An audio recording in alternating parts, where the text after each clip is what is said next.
Welcome back. Love Boat Project episode 34. I am Mike Robertson, joined as always by Mike Taylor. Mike, happy Thanksgiving. Happy Thanksgiving. My favorite of all the holidays, by the way. I love Thanksgiving. On a boat? No. I take issue with the way this holiday was celebrated. No. They did have a chicken. There's a chicken. There's That's a true. chicken. Thank God he's not a turkey. It does seem crowded in here, like a Santini lunch cabin. It's because we have our returning champion, our good friend Jim Prouix. Jim, welcome back. Welcome back, sir. Hey, what's up, boys? A lot has changed since you were here last, Jimmy. Jimmy was on the infamous Barry Keys episode, and I feel like Barry Keys has been brought up as much as any character. He's a big hit at Project Con as far as costumes. A lot of people wearing Barry Keys costumes. Everyone's like, "Oh, who's that jerk? The guy dressed like a jerk. That's Barry Keys." But we went from a guy buttering his hand at a table to a literal, what felt like a standing ovation for a turkey at the end of this. Yeah, that did happen. A lot has changed. Nothing about the episode felt like Thanksgiving. I mean, oh no. It was just at one point they were like, "Happy Thanksgiving," and you're like, "This is Thanksgiving." What about the miracle? What about the Thanksgiving miracle? Are we going to you know what? turn our I don't heads? even remember the Thanksgiving miracle. I didn't see anything all that miraculous about this episode. There was a gift of the Magi type of thing. There's a lot going on. Funny now. This is our third holiday episode. Yeah. We had the Valentine's Day episode and we had a Halloween, and now we had Christmas because remember he couldn't count to what? Not counting Christmas because I don't think they had a Christmas sign. Fair enough. The last three holidays have had that same sign. They just do a still shot of this sign. They just have a bunch of letters. Presented by the chef, so I don't know. Yeah, I don't know what's going on there. It is odd. Like, I just don't think that would be a viable reason to go on a cruise or a viable cruise-worthy time of year. I just don't get Valentine's Day, absolutely, but Thanksgiving, I get that. No. New Year's, I get that. Halloween, even maybe. But are you anti going out to dinner for Thanksgiving? Some people do that. 1,000%, Mike. 1,000%. Okay. That meal is to be made at home. So. I don't want to go, and I believe it's to be at home. You don't have to go out. Home. Hey, listen, I split the difference the year of the pandemic. Shout out to Bruno's. Thanksgiving for two. By the way, it's weird when you just do Thanksgiving for two when you usually do Thanksgiving for like 20 because you end up eating way too much food. So the year of the pandemic, I did Thanksgiving for one because I just made a turkey for me. I had leftovers for 7 months or something like that. Did you get a standing ovation? No, I mean, I gave myself a standing ovation. There you go. That's the important thing. Yeah, I think we did a standard. I mean, granted, it was just what, 4 of us. Yeah. 2 of us, and I think only 3 of us had teeth at that point.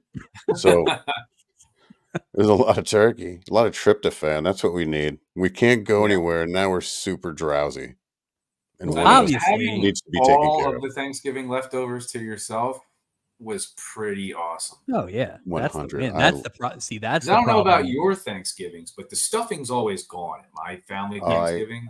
I double up. I love stuffing, so I like it. I'm with you. You have to make enough to cover. Yeah, that's the problem with a boat Thanksgiving is you probably aren't getting leftovers. Oh no, it's 0 leftovers. You didn't see. Well, there are a lot of problems with a boat Thanksgiving. Well, really, it's true. They didn't really hit the worst one. So, but all right. As you can tell, we're here to talk about season 2, episode 9, the Thanksgiving episode, and the titles have nothing to do with Thanksgiving. The minister and the stripper, which I mean, talk about when I sent Jimmy the episode. What a hook! Yeah, I mean, not even exotic dancer, just straight up stripper. Oh, we'll get into what they call her or don't call her. Oh yeah, into the episode.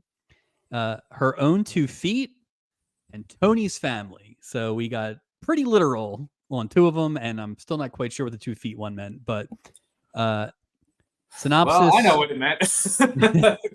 That storyline had some stuff going on in it. Reverend Whitney's. Okay. Oh, by the way, this is pulled from IMDb. Michael, I know you enjoy when we decide if these are accurate synopsises. Let me give you a spoiler. This is Okay. not an accurate synopsis. So Okay. let's count the ways. Okay. Reverend Whitney's blind date faces scorn from parishioner Barbara Sharp. Not a blind date. That wasn't a blind date. No. Yeah, there was. She It was took a random credit for setting occurrence, them up, and then but never actually set them up. Yeah, right. They that's ran not into each other pre-setup. Right. Yeah. Right. Bert helps his wife Audrey deal with her blindness. Wow. Yeah, that one's right. This one's terribly wrong. Princess engineer Tony's vacation plans change, so Julie and Gopher invite his family on a free cruise. Not true at all. That Not was a true at big. all. Was it $1,600? Is that what the total was? It was not free. Right? Yeah. No. I mean, it might have that's not initially bad been for. free. It's not bad for 7 people and a chicken. You know, 1,500. This is the first time we have gotten an actual price for the boat, so I was very excited about that. Yeah. Even though we have to factor in crew rates and child rates, we still at least have a sense of it. Yeah. And what I think I've determined from that price is I don't understand why the Hollywood elite are going on this cruise. On the $36.73 per day cruise. It's like, is that a Hollywood star on the megabus? So, like, how do they afford the fuel to keep this boat going? Exactly. And what, it's 600 people? I mean, right there. Boy, well, this week it was 9 people, but good call. And a chicken. Yeah. And a chicken. Original air date November 18th, 1978, or is it? Sorry, IMDb. IMDb went with the Saturday the 18th. The keen-eye observer will note that, in fact, Saturday night, November 18th, on ABC at 9 o'clock, you were watching Battle of the Network Stars. Oh, boy, that was awesome. I missed that. I found the YouTube video of Battle of the Network Stars that was on that night. Fantastic. And do yourself a treat and watch Howard Cosell introduce a bunch of TV stars from the late 70s. It is a treat. Oh, I was hoping you were going to say a lot of shine. I was hoping you were saying we should see Howard Cosell do the hammer toss. You know, look at him spin. Mike, I'm going to give you some time to come up with your answers while we go through what else was on the actual night. But there were 2 former guests that we have seen so far on the Love Boat that appeared in that Battle of the Network Stars. So you take some time to think about that, and we'll get back to that at the end of what else was on. Man or woman? Both men. Okay. So that episode that was preempted by Battle of the Network Stars actually aired on Friday night, November 17th. We have not been on a Friday yet. Friday at 8 for the real squares. That's the reason it was on at 8 is because at 9, from 9 to 11, part 2 of the explosive epic of love, war. It's Pearl. Lives are shattered and loves are transformed by the fury unleashed on the attack on Pearl Harbor. Oh, boy. Starring Dennis Weaver, Angie Dickinson, Robert Wagner, Leslie Ann Warren. It was just called Heavy Pearl? Hitters. Pearl. Yeah, just Pearl. Okay. I did not know what it was going to be when I looked it up. I was not actually expecting Pearl Harbor. So, yeah, okay. On NBC, The World Don't Move. It's the 3rd episode ever of Different Strokes, which we learned last week when we got stuck with Philip Drummond. This week, Mr. Drummond's mom arrives for an unscheduled visit, and guess that get this. She's got an adverse reaction to her son's new family dynamic. Ah, wow. Wait. She doesn't turn her nose up, does she, Mike? Is well, that what going well? Because it's the only episode that character appears on. the least popular guest star ever. Well, don't let that racist lady back on. That's right, and never. What you talking about, Mrs. Drummond? Not a return appearance. That's not what she's talking about for sure. So 8:30 on NBC, The Rockford Files. Love it. Okay. Do you want to have a guess on what the episode titled The Empty Frame is about? It's bowling. I was going to say you got one of two things. It's bowling or art. houses. It is art. It's art. It's art? It's art. Rockford works. Bowling makes so much more sense, though. Rockford works to recover valuable paintings stolen from the new police commissioner by extremists. I'm going to bet that's an inside job. That's an inside job. Yeah. It was you all along. Damn it, Jim. What kind of police commissioner can afford expensive paintings? Get off my back, Jim. What kind of extremists are targeting art? The Joker. Could be. Yeah, there you go. That's true. I didn't even think about the Batman connection. Maybe the police commissioner's involved. There we go. There it is. Most importantly, I love it. I know where we're going. Shocked me. On CBS, Against the Love Boat, the original airing of the Star Wars Holiday Special. Oh, amazing. Whoa. Yeah. It was amazing. That is crazy. I remember seeing that as a kid. I saw it as a kid and had the appropriate reaction to it. I was like, I don't think I want to watch that ever again. It was weird. Well, it's like when it was like Mark Hamill appeared on the Muppet Show as both Mark Hamill and Luke Skywalker. Like really blurring the lines, and it made me feel very uncomfortable. Like, I don't want the streams to cross. Oh, well, especially as a kid. Now you're just confused. Yeah. We all know who is among the stars of the holiday special is, of course, multi-time Stubby winner, Diane Carroll. Oh, she's a star among stars. Yep. Michael, do you have guesses? I do. On the two former Love Boat guests I have who one. competed. Jimmy, you can guess as well. JJ from Good Times. Incorrect. Incorrect. All right. He died. I don't know if you heard. He died last week. He was barbecue fire. She can't hear me anymore.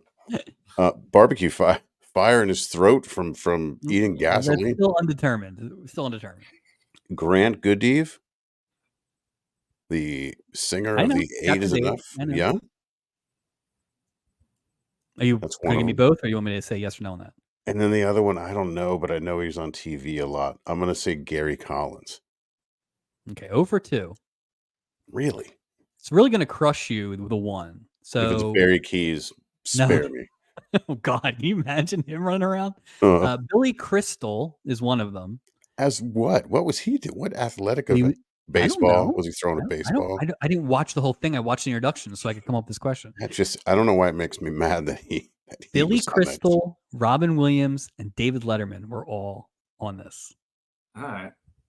Wow. The second person is a Mike Taylor favorite who has been on multiple episodes. Stubby? Love Boat. Okay. 0 stubbies because he wasn't particularly good on either episode. That would be that Spencer for Hire himself. Oh, come on. Are you kidding me? So worth a YouTube search just to see the beginning of Howard Cosell's introductions when he says that both one of the blondes from Dallas and Janet from Three's Company are that little spitfire. Oh, something like that. So I will be watching that as soon as we hit stop on this podcast. I'm running to watch this. Okay. Credits for this episode. We'll pair these guys off, June Allison and Van Johnson as Audrey and Burt Wilder.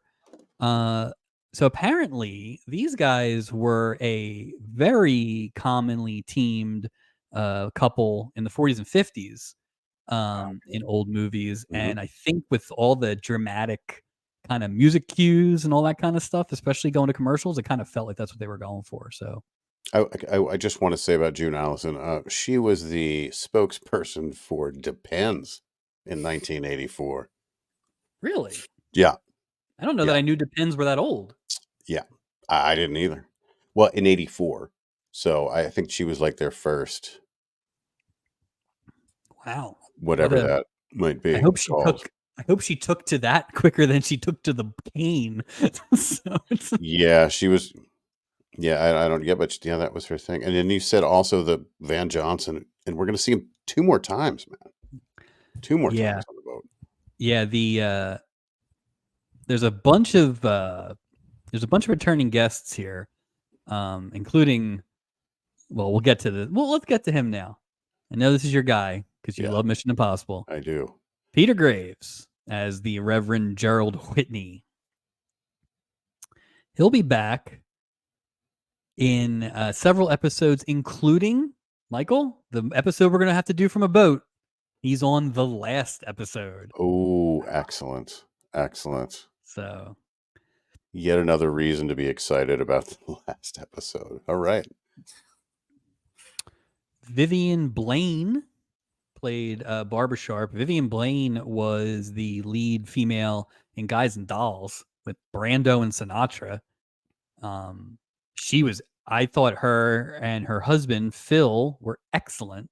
I agree. In this episode. I agree. And did you know who Phil was, Alan Young? Yeah, I know he's a voice guy, and that kind of sent me, because his voice is so distinct. Yeah.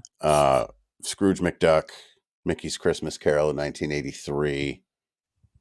Did a bunch of other, I don't know where else. His voice is so familiar. See, it's funny. Jimmy, did you know who he was? No. I did not know this to see him. I didn't know until I looked it up, but the name sounded familiar, and eventually the face made sense. He was Wilbur on Mr. Ed. No kidding. Which almost made me feel like the whole track thing was a wink. Okay. Yeah, that would make sense. Yeah. Right. Because shouldn't the guy who can talk to a horse, of course, be the best at gambling horses? Of course. Well, he certainly sounded like he spent enough time at the track. That's yeah. Sure. Turns out slots are his game. Who knew? Who knew? With the money from a child. You degenerate gambler. Let me keep. They did keep hitting on the fact that he was a degenerate gambler. Oh. Yeah. Another Mike Taylor favorite returns. Larry Storch. Love him. Playing against type, I'd say. Oh, yeah. Tony Santini. Who is this? Yeah. No, and I just want to note Larry Storch. He is either trying to get an Emmy or trying to get a stubby. Yeah. Because he is 1,000% in character. He's the loudest guy on set. He's just in it.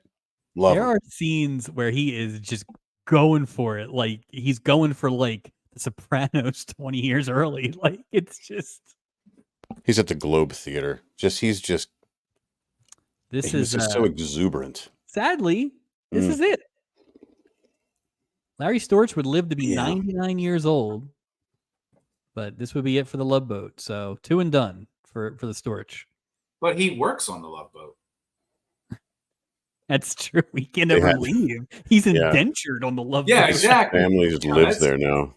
I have a lot. Like the fact that it's Thanksgiving makes it even more ridiculous that they were like, you have to stay on the boat. Yeah. You can't I know that you planned a vacation, but you can't leave. We need you to work. He's like on his way off. That's like you being on your way out the office for Thanksgiving to go see your family, and your boss is like, sorry, I need you to work all weekend. Right. Like, first of all, he's working overtime. He just got off of it. It's obviously holiday pay. Sure. It's probably double, at least time and a half. Yeah, but this is probably the only time he's been off in a while. And you have the advantage because, as Julie said many times, they can't go if he says no. Yeah. So not only should he have not had to pay for the cruise, they should have paid him for another cruise or something like that. The Princess Line doesn't care about their workers. Well, how about the family ended up paying for it, and it was billed like, hey, we'll sneak you on. We'll take care of it. They were invited on to make up for the fact that the father was going to have to work the holiday. And the ship wouldn't be able to leave if the father didn't work. So it's all tied to Captain Stubby gets in there with his, there are rules and there are rules must be followed. And now all of a sudden, you've got to pay or else you're getting put out at the next port. This is not a very I was not captainly. fond of the captain in this one. No, and if you this wait, is not a very captainly he'll tell it episode. to you in Spanish too. Who knew he was speaks bilingual? Italian in this episode too. Finally, or I think he tries to speak Italian. I think he tried. Yeah. Now we've already established multiple times already that IMDb did not have a great page for this, so I assumed they would be wrong, but I listened very diligently through the whole episode, and I don't think they are. Roz Kelly, listed as Reverend Whitney's girlfriend. Yeah, she never had a name. They never give her a name. She's just the stripper. So weird. And the Reverend Whitney's girlfriend. They do introductions. He gets to introduce himself. Why would they not give her a name? It's too easy. Well, do you know who she is? Do you know who that actress is? Yeah. Only because I looked it up. I knew she looked familiar, but I did not know. Yeah. Pinky Tuscadero. That's right. She was a big deal. She was. You know, was that Fonzie's girlfriend? Was that the? I think so. I mean, number one show on TV. Fonzie's girlfriend, and then apparently that storyline didn't work, so they went away from it. But I was reading a little tiny bit about her, and she was a little bit of she got into some trouble later on in life. She was arrested at one point for hitting somebody with her cane in like 1989. Oh no. Yeah, she Roz Kelly was a little adventurous. I kept flashing back and forth between whether I thought she was good at this or not. I'm in the same boat. Well, they didn't give her a lot to do. Yeah, but it felt like a meaty role. Like she should have been more like Larry Storch. Like they should have had like the stripper music when she came in the room. Yeah, she should have been all in. So in 1998, she was arrested for firing a 12-gauge shotgun into the living room window of a neighbor's house after a car alarm had awoken her. She also shot the neighbor's car and another nearby car. Jeez. That's a lot, Roz. Where in South Philly does she live? She in 2000, she was sentenced to 120 days in jail after pleading no contest to charges stemming from an arrest for hitting a man with her cane. Hey, don't mess with Roz Kelly. I think that's the headline. Man. Good Lord. That's the headline. Reverend better watch. I did like her introduction in this episode where Doc, she's not even on the boat yet, and Doc is like walking up and like, hey, you just got a little lost. You wouldn't have been a problem if you were in my cabin. Hey, par for the course. And they didn't even really lean on like the highlighting that it was the same person, which I do respect. Like, I like that make too. the boat feel a little bigger. Portal Report, I think we are basically in that whole classic photo pose now for the most part. People very are consistent. like looking in, doing a little shtick. Not too much. We did get a smooch from Roz Kelly. I saw that. Yep. Also got Peter Graves. Looks like they caught him trying to get into a room or something. Yeah, like, it was a weird, huh? So, what did you say he's? What did you say he was known for? Because I only know him Mission from Impossible, Airplane 2. Yeah, I know him from Airplane. So when I watched the episode, like every time he's speaking very earnestly to this stripper who is now his girlfriend, I just hear the captain talking to the little boy about. Have you ever seen a naked man in the shower, Jimmy? Yep. Yeah, we've had a bit of an uptick on Airplane recently. Yeah. We had Robert Hayes was on, and Leslie Nielsen's been on a couple times, and actually the daughter is the girl in the hospital bed. So before we move on, I just wanted to mention one more cast member. Tony LaTorre played Angelo Santini, the non-English speaking. The uncle. Little background on that. Two highlights for Mr. Tony LaTorre. He appeared in 71 episodes of Cagney and Lacey as Harvey Lacey Jr. and also appeared in a show I'm very interested in now called Centennial. Oh, so our good friends from Centennial. Our good friends from Centennial. I just would be I would be wrong not to bring that up. Great combination of shows that guy was on. What was he in Cagney and Lacey? He was like Lacey's brother or dad or something? Son? Harvey Lacey Jr. I'm not sure who. Okay. It's the kid who gave the coins for the casino, right? No. And this is the uncle. Wait, is Angelo the kid? I thought Angelo was the kid, but I mean, maybe he is the kid. They could have multiple Angelos. So maybe he played he played Lacey's son. Who was Lacey? Was it Sharon Gless or was it Tyne Daly? I feel like we never know when we talk about. I thought it was the same person. They just never showed him in the same room. No, we talk so much about Sharon Gless that we have no idea. So. I don't know. Lacey was Tyne Daly. Okay. Shame on me. Sharon Gless was shame on me. All right. We got to get somebody from Cagney and Lacey on this show because I demand a Tyne Daly appearance. And the sensei from the Karate Kid. Got to have it, man. And Tony LaTorre was the kid. Okay. I feel better now. That makes Lacey's son, maybe. Okay. I feel like I'm going to be safe in saying not future Stubby nominee for best kid. I did not. I was not fond of this child. He was so everything's a miracle. Just Get out of here. Showed up in every other room, like staring at you. He was like Tiny Tim without that catchy blimp. This is a singles bar posing as a cruise. Get the kid out of here. Who let the kid in here? And that room would be full of smoke in the late 70s. Oh yeah, there's not enough filth going on the love boat. Phil Sharp's jacket would have gone up and right. up in flames. Anything else before we get on the boat? I don't think so. No. All right. Chief Engineer Pulaski called out sick on Thanksgiving. Yeah. The day the thing is leaving. Seriously. What's wrong with you? That's bad news for Tony Santini because guess what? You can't sail a boat without a chief engineer. So bad news for Tony because Stubing's like, Julie, arrest this man and do not let him leave. No kidding.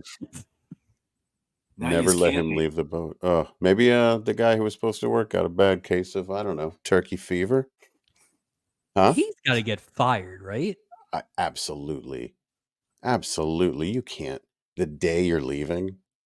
Places I worked, you had on a Friday or a Monday, if you called out, you had to have a doctor's note. Really? Yeah. Really? Oh, yeah. I didn't have mine. I've never had that. Yeah. No fooling around. You know who enjoyed their Thanksgiving? The chief engineer at the place I worked. Yeah. So Meryl kind of pusses out and leaves it to Julie to handle this, but doesn't give her like carte blanche to handle it. Just says you have to handle it. He's such an ass. Like 2 minutes into the episode, I'm just like, come on, dude. Come on. I want to like you here, Stubing. I'm clearly rooting for you with my hat, my headwear selection. It's just not me. I needed a hat, and that was the closest one I could find. I will say, I will say this. Did you notice the length of Julie's hair in this opening scene versus the last episode? See, I'm not sure. We've had this back and forth. We do think there's continuity problems. I think this was a styling as much as it was a length, but I do think we're in the middle. Yeah, I agree. I think we're in the grow out, but it's not as long as it was a couple weeks ago. Is this criticism of Julie? No, it's just like timestamps. They're shooting out of order, and this is the only way we have to track it. So it's the length of her hair. Steuben can't grow hair. Bernie Capel can't grow hair.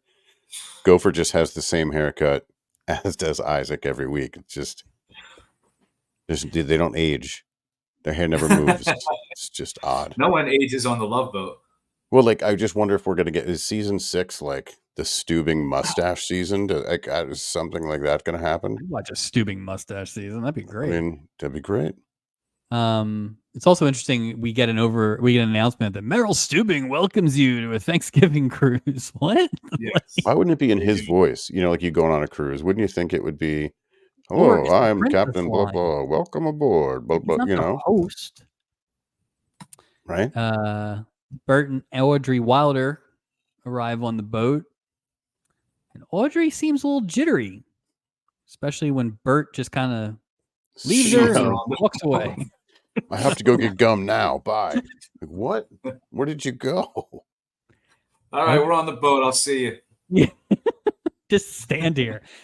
Just I'll pass by you every couple of hours or so. Yeah, what did he need right away? You just got on the boat 2 seconds ago, and automatically he's like, "Oh, fantastic!" This Like, man is what did very he much need? looking for a break every chance he gets.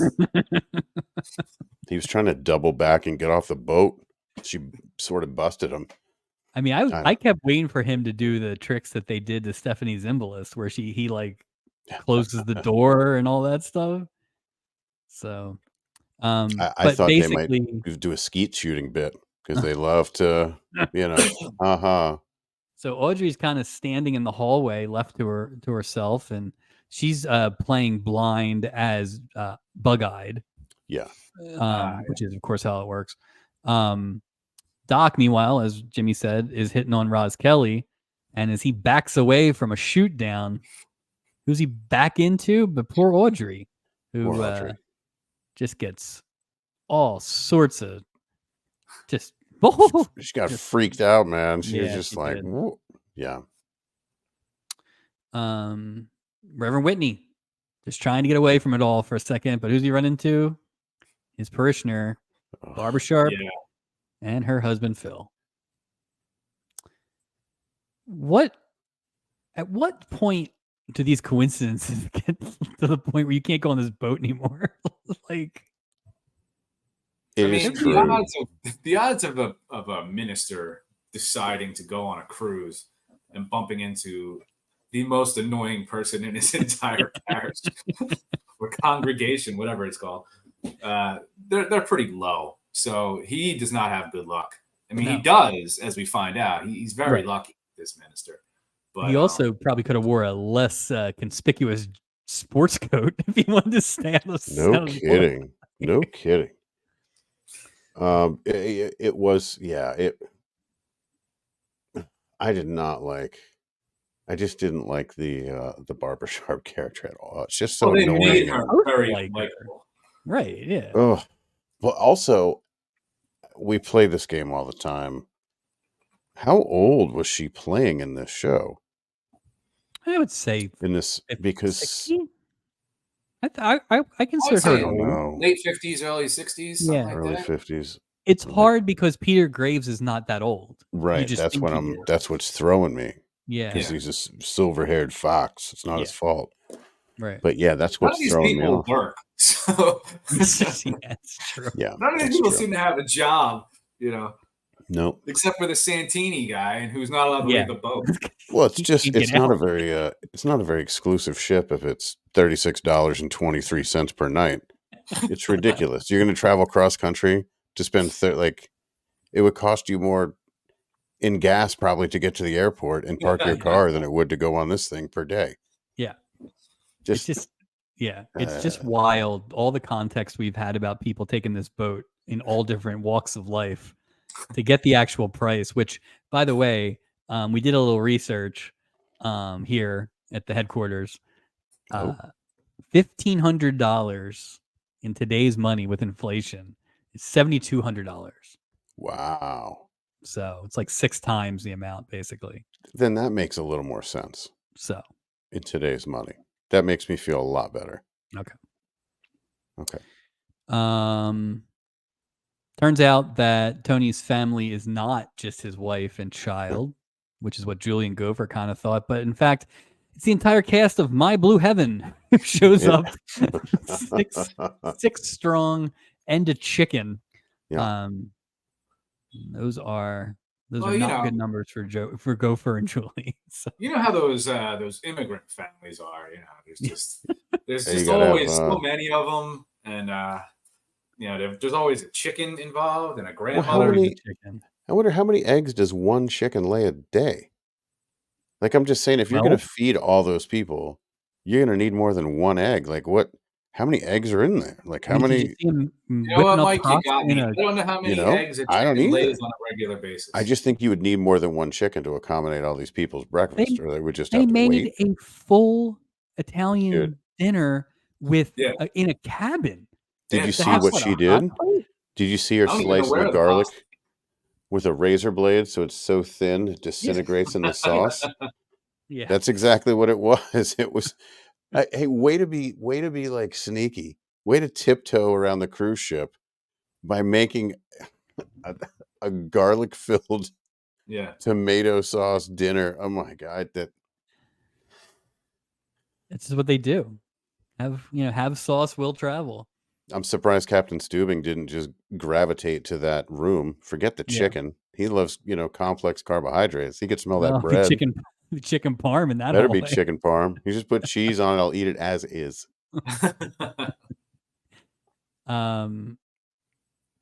Gopher checks on Tony's family. They're all posting up in Julie's room. And this is where Julie kind of gives out the plan. Everyone in the crew, all 4 of them, are going to have to house some folks, including Julie gets the grandmom and the chicken. Yeah. Um, Hilarity ensues. I know. Yeah, exactly. Larry Storch gets his first Italian in. There will be more. But what did you It's think so- of his initial broccoli rob there? So, Rosetta Stone. That's the first thing that came to mind.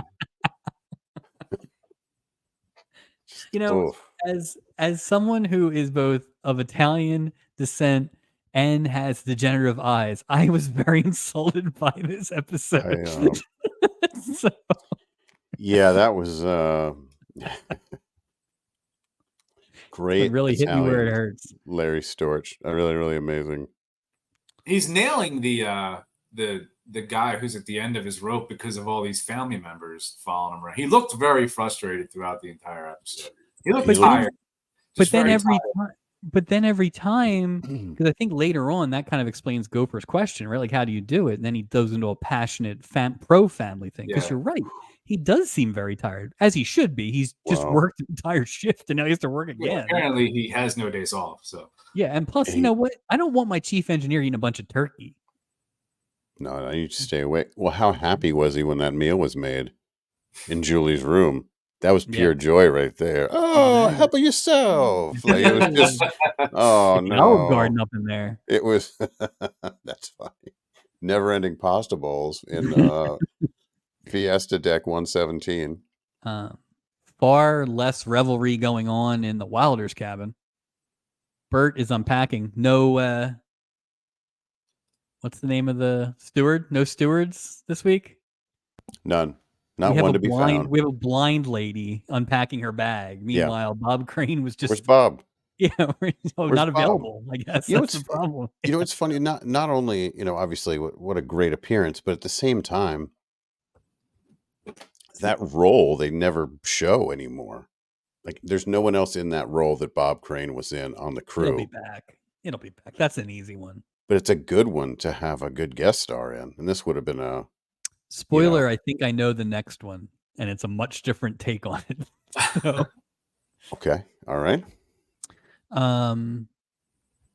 So Bert's unpacking. Audrey's kind of having trouble adjusting to life on the road, and this is where we kind of get the exposition dump that she's kind of had her eyesight's been downgrading over the last year, and she's going to have to get used to it. Bert is really trying to get her to go to the Braille school, kind of learn Braille, and then here's your cane. So he threatened her with a collapsible cane. Good Lord. That's the way to help her.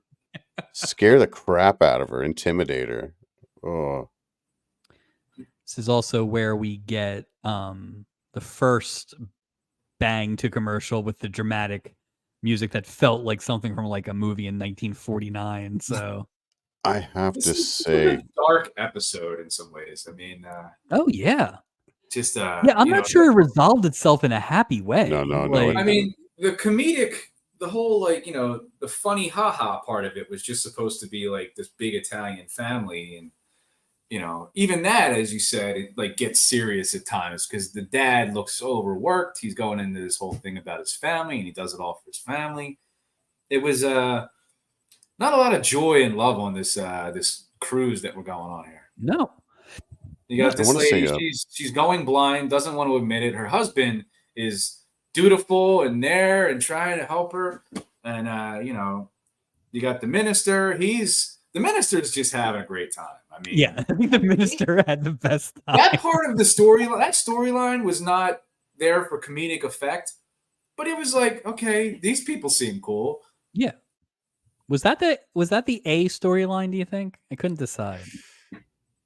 It didn't have any crew in it really, so I didn't know if maybe it was. I thought it was meant to be the A storyline because the A storyline would be like the love interest, right? The coupling.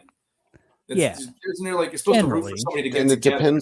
It depends on the celebrity too, like who that guest star is too. I think he would definitely slip into that, but because in addition to the minister and the stripper, sorry, I wish I had another name for her, but they don't give you one. Right, they don't give her one. Give us one. Yeah. The minister and the exotic dancer, lady friend. There you go. You have that couple who are awesome. I mean, sure. I think you said that earlier. Yeah. So there's the comedic, you know, there's I think that's the A storyline. I just want something I noticed when Bert did this twice. As you're saying, going into break, there was this dramatic. Yeah. And apparently, Bert likes to press his head against the back of Audrey's head, and he opens his mouth and he looks up. He did it twice going into commercial. This one was super egregious, but the second one was in my second viewing just as egregious. I didn't notice that. That sounds creepy as hell. Now, much like when Jimmy identified Tab Hunter getting out of the pool last time, and we thought, oh, maybe that's Tab Hunter's move. Do you think that is like their famous romantic move? Is that the couple that's been the couple in all these other movies? Yeah. I don't know who told him that's like a natural react. Like, I don't know what emotion he's trying to convey with the open mouth look skyward with back of head hug. I don't. It's an odd combo. I got the impression they were not particularly good actors, like when they were in their prime. I agree. I think they won like whatever the equivalent of the Razzies are. Like, I could see that. They were over. He was very overacting. Yeah, I think that maybe is their thing. Maybe they're on radio too with this whole. Yeah, it could have been radio. You know. Yeah, I could see something. That. Yeah, that's true. Act 2, Phil is trying to keep Barbara out of the minister's hair. It's not really working. Barbara spots an attractive lady, the same attractive lady that Doc spotted. So there you go. Two people thinking alike. She immediately sets out to fix up the minister with this unnamed lady. But as Jimmy pointed out, they kind of took care of that themselves. There was a deck chair next to the minister. That's where Roz Kelly heads over to, and the race is on. Yeah, she spotted that silver fox right away and was like, all right, let's see how this works out. Well, and we don't really know what denomination he is. He's a San Francisco Reverend, which I think was an intentional statement. Well, he was the most open-minded, progressive Reverend. He was super loosey-goosey. I'm actually a Reverend of LSD. But he's Tim Leary. But there's no like demarcation. Like the other priests we've seen on the boat, they have a collar on, right? Something. Yeah. So like they make it. He's like some hippy dippy. Yeah, I marry people in the forest sort of guy. Yeah. He's like, hey kids, want to rap? Listen, I was raised Catholic. So the whole idea of a priest that's allowed to like get married and have a family is completely freaky to me. Yeah. Well, obviously now it's actually better that way. But raised Catholic, you're like, you're not allowed to talk to ladies. I mean, they say it at some point where he's actually like, you know, how can I lead my flock if I can't lead my own life? Like, it is a more pragmatic way to go about it, right? It's absolutely a more pragmatic way. Yeah. I don't say anything too controversial, but I was raised Catholic. I no longer practice. Yeah. Let's just put it that way. I wonder if there was any issues with advertising, like in '78. Was that for this episode? just for that? I don't know. I don't know how that would. The Down tagline, "The south, Minister and the and Stripper," seems provocative. it does seem a bit provocative, especially for more of your conservative areas, the South. The Bible Belt, all And that. they I just wonder. definitely, I think they use Phil when he's talking to Barbara a lot as Yeah. the "you're holier than thou," kind of stuff. Yeah. I do think, Right. but this could have been taken a number of ways, I think. Yeah. Who Yeah, knows? I mean, the whole message of this storyline is sort of like, let people be, don't be so judgmental, all that, which is great. But it's, I guess, living in the times that we live in now, it's surprising to see that in the 1970s, where it's like, people were just like, yeah, but still, she's a stripper, she takes her clothes off, so what? You should make a fine minister's wife. It's that, or it's just, the age-old story. The priest tries to get a girlfriend. He's only attracted to strippers. Yeah. ... So either way, it was all right. It was all right. I'll tell you, in a different episode, this wouldn't have been in the running, I don't think, for #1 story.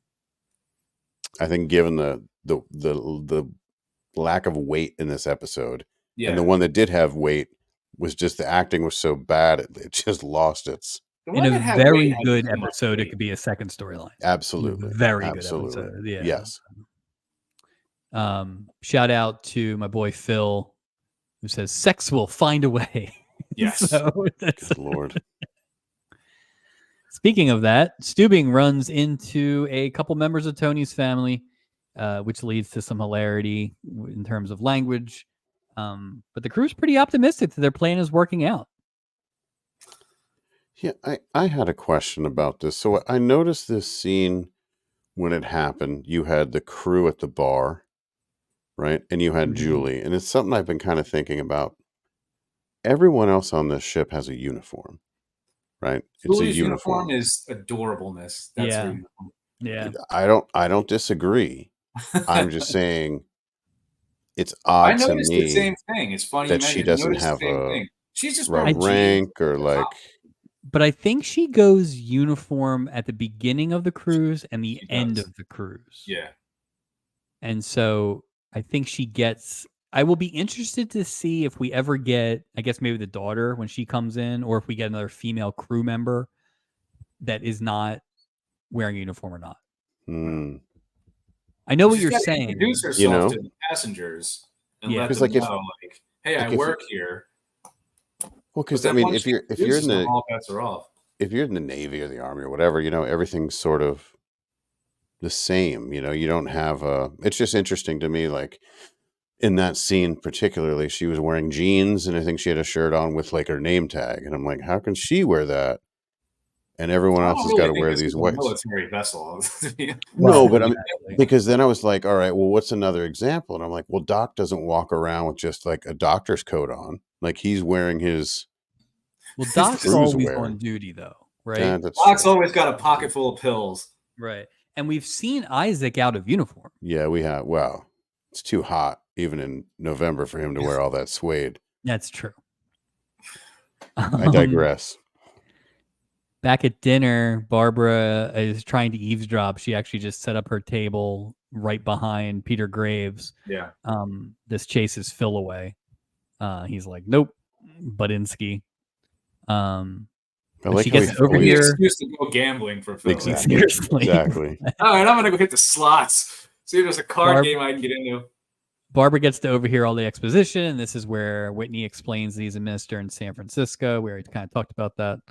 But the lady friend, and this is really where I realized, they're not giving us a name, because this felt like the place to put, I'm Sue. If it didn't happen here, it wasn't going to happen. She's a stripper.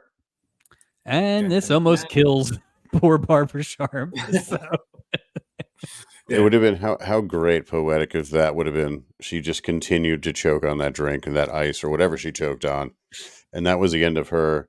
Her husband leaves happy. Yeah. The stripper's happy. Peter Graves, whatever her name is. Last rites. Yeah. She's just mortified. Like, yeah. Goodbye. No Yeah. So something to think about. Alternative ending. to Jimmy's point, that sent Phil to the casino away, which worked out for him. This was a weird scene. So Stubing finishes his dinner, and he is saying what a great meal or something like that, and he's eating with so Julie. excited. He really is. It's the only time this man enjoys anything is when he gets to dessert was amazing. Completely different camera angle. We're just shooting it from like You're just left spinning. to like, Screw it. All of a sudden, this nameless waiter, comes out with the most meat you've ever seen. Yeah, it's all meat. It's the entire kitchen. Like, what do you think, immigrants? What do you think people that don't speak? You think that's what they eat? Just steaks? Oh gosh. I do like that the immigrant family in this is Italian. That they're just they're not going anywhere with Latino immigrants. It's just people from the old country. Yeah. Well, Larry Storch. There being a big wave of Italian immigration in the 70s, but maybe I'm wrong. Well, it's just because that's the accent Larry Storch was best at. That's where they went on. They were like, well, whatever you're best at. Mimic. That's right. So. Real Rich Little. Julie's, in addition to Chief Engineer Pulaski being fired, Julie's got to fire this waiter. Like, dude, we got one plan. Bring the meat to my room, not my table. What are you doing, dummy? Julie wouldn't have been able to carry that back. No. That guy could barely carry it. Seriously. Nameless waiter. Like we said, Phil's at the slot machine. Barbara shows up to kind of fill him in about the stripper thing, and he finds it. He does not care. Not one bit. If anything, also, he's like, hey, good for the minister. And also, who carries this many silver dollars? Good Lord. This guy does.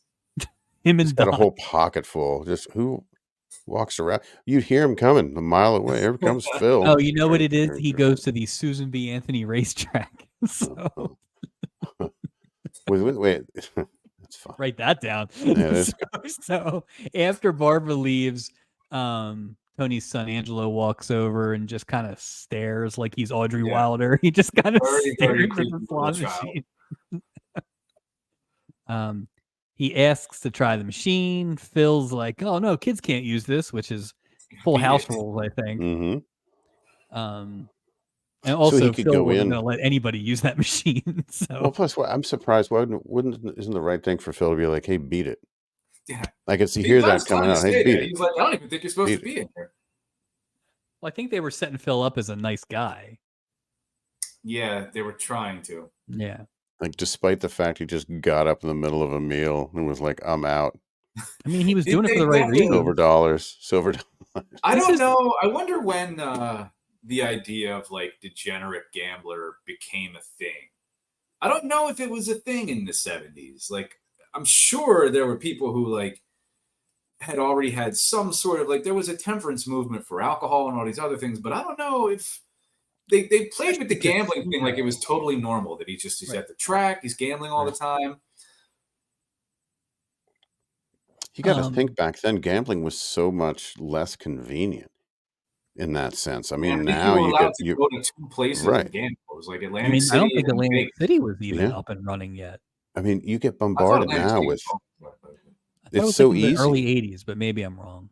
I mean, now you've got all these apps. I mean, ESPN has their own betting. It's the easiest thing in the world. So don't give them promotion on this highly rated project. We'll cut that in post. Sorry thank you. That. Phil ends up winning a small amount of coins. Doc asks Audrey for a dance. Turns out she's a pretty good dancer. She's like, no. So she doesn't want to do anything. No. She's like, but can everybody just leave her alone? No. Yeah. This is my thing. Just everybody just leave her the hell alone. Doc, with your weird ESP, just leave her alone. I mean, Doc's thing that he thinks this woman is losing her sight or has lost her sight, and his immediate reaction is to try to trick her into revealing it. Wow, that's kind of weird. Like, that's not the way you're supposed to react to that. I'm just... I have a lot of problems with this storyline. Like, this storyline was sad. They wouldn't leave her alone, and I don't want to spoil my biggest issue, but it's coming. They just leave her to die in the hallway? Well, no, not even. Well, that was number 2. There's on something her else. 2 feet is all about. On her own 2 feet is, he just leaves her alone. Her feet are fine. Yeah, nothing wrong with her feet. She's always had 2 fucking feet. Sorry. Well, the joke's on her, though, because no one, and I mean no one, turns down Adam Bricker. So he has made it his mission now. Something must be wrong with you. What's your problem, broad? Absolutely ham-fisted line exchange here. Gopher's like, don't tell me someone's blind to your charms. And Oh, Jack's yeah, like, yeah. Thank God That you was a said great that, joke. Burl. Yeah. And then I think we get another sad musical note going to commercial. A lot of sad music singers. Yeah. Hold the note. The minister and the stripper are out on the deck, and it's time for smooching. First date smooching. Let's go. He calls his shot. He's like, I never kiss on the first date until now. Nameless stripper. Prepare to have your face boarded. Woo! Let's go. If this shit goes down tonight, you're going to regret letting this opportunity get away. You know what, though? I like what they did with the story in the sense that he's the one that was ready to like go to that next level, but she was like, yeah, you know, if you want to put a ring, whatever she was doing, she was like, no. So I like how it's sort of those roles. She probably makes more money than he does, right? Unless maybe, but how many silver dollars can you really hold in one dance? You know, who makes more money in a year, Reverend Whitney or the nameless stripper? I would hope that the nameless stripper makes more money. That's what I think. But I don't know how this, San Francisco minister makes a living. That's true. I mean, he just hangs out and ministers to his flock, I guess. I am infuriated that they didn't not only give us her actual name, which is like baseline character. Could have been anything. They didn't give her the stripper name either. No. It's funny that they're doing this very progressive storyline where she's cool, he's cool, everything's cool, except she's only ever referred to as this guy's girlfriend. She is the first person in the main credits not to have a name. Yeah. And it's definitely the most lines of anyone. The only people who had more lines maybe were the sisters that hit what's his name with the bags. Yeah, it's a good call. They were like sister 1, sister 2, but they didn't make the main credits. This is a business name number 1 situation.